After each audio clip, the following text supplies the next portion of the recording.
Hello, I'm Sebastian. Welcome to Nine Nar Trees podcast. Today, I will summarize and review the book. Raven Rock, the story of the U.S. government's secret plan to save itself, while the rest of us die, by Garrett M. Graff investigates the hidden continuity of government system built to keep federal leadership functioning after catastrophe.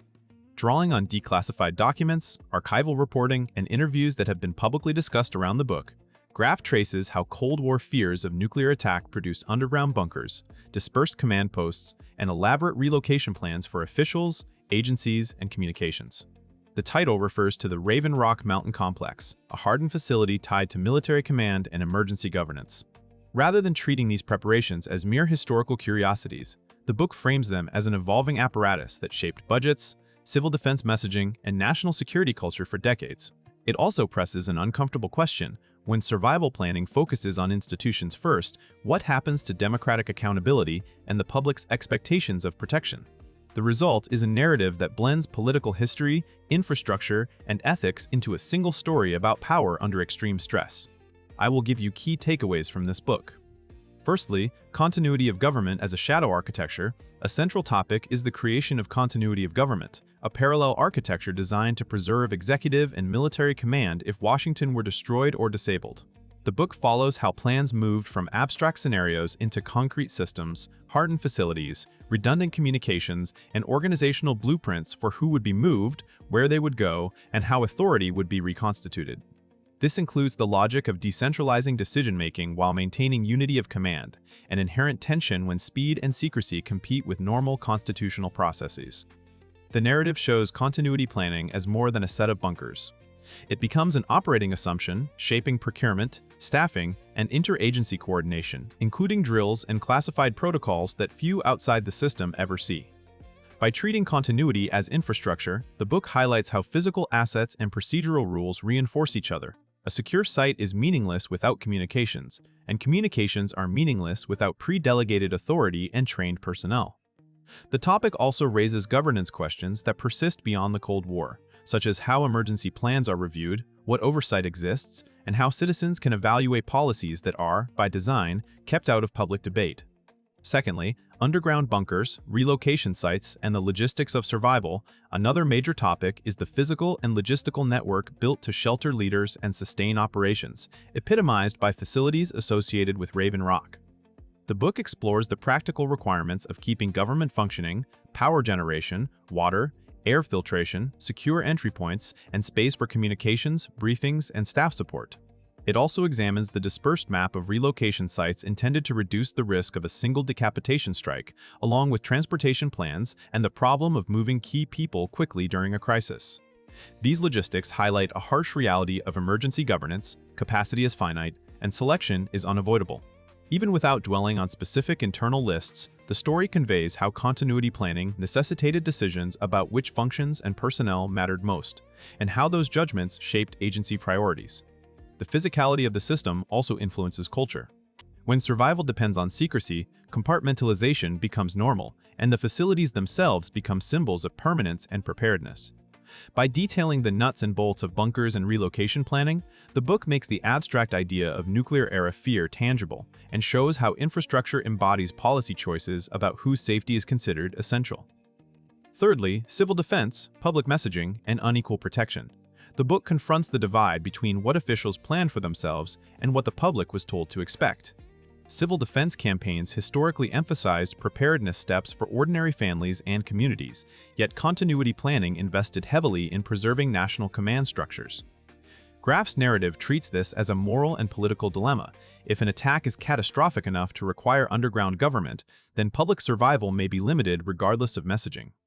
The topic explores how reassurance can become a tool of stability, encouraging social order and deterrence, even if the underlying probabilities of mass survival are low. It also touches on how resource allocation reveals priorities. Expensive hardened sites and secure communications represent a form of insurance for state capacity, while broad population protection would require vastly greater investment and sustained public mobilization. This imbalance can erode trust when citizens learn that the most robust preparations were reserved for a small cohort.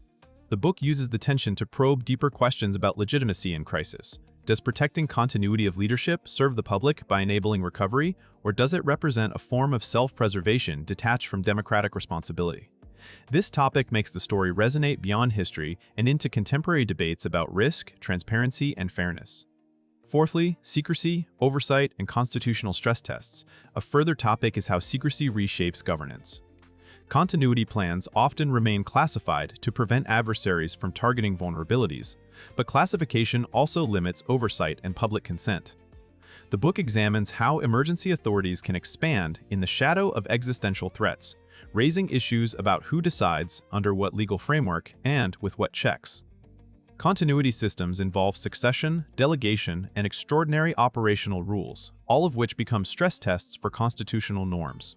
The narrative highlights how plans built for nuclear war did not disappear when the Cold War ended.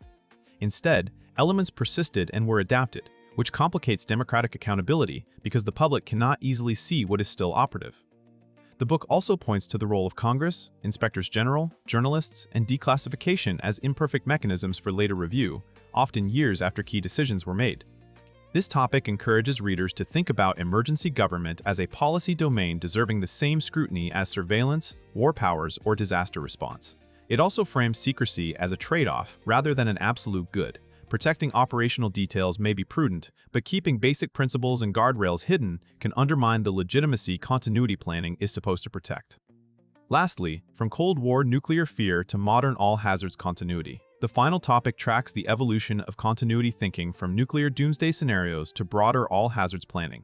While the book is rooted in Cold War history, it connects that era to later national security concerns such as terrorism, cyber disruption, and large-scale natural disasters. The shift expands the relevance of continuity systems, but also changes the calculus of probability and use. A nuclear exchange was the most extreme case, yet unlikely to be managed in any normal sense. More plausible disruptions, however, might trigger continuity protocols, making questions of scope, authority, and transparency more immediate. This topic explores how institutions built for one kind of catastrophe are repurposed for others, sometimes without public reevaluation of their assumptions. It also underscores how preparedness can drift toward permanent emergency posture, where rare scenarios justify ongoing secrecy and spending. By placing continuity planning in a long arc, the book invites readers to consider what resilience should mean in a democracy, not only the survival of command and communications, but also the capacity of society to recover while preserving rights and representative governance. The theme is ultimately about adaptation, showing how legacy systems persist and how crisis planning becomes part of the nation's everyday security infrastructure. In conclusion, this book is best for readers interested in U.S. political history, Cold War strategy, national security infrastructure, and the practical realities behind emergency preparedness. Journalists, policy students, military history enthusiasts, and civics-minded citizens will find it especially valuable because it connects hidden contingency planning to questions of legitimacy and public trust. The benefit is not merely learning about bunkers and secret sites. It is gaining a clearer picture of how governments plan for worst-case scenarios, how those plans influence budgets and institutions over decades, and how secrecy can quietly reshape the relationship between leaders and the public. That perspective can help readers evaluate modern debates about resilience, disaster response, and executive power with sharper skepticism and better context. Compared with similar books that focus narrowly on nuclear weapons, espionage, or presidential decision-making, Raven Rock stands out for treating continuity of government as a system with physical, legal, and ethical dimensions.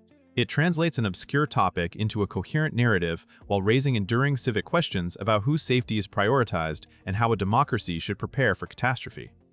For readers who want both history and implications, it is a strong and worthwhile purchase. If you would like to support Garrett Graff, you can buy the book through the Amazon link I've provided in the podcast description. After reading the book, please let me know what you think and share your thoughts. See you around.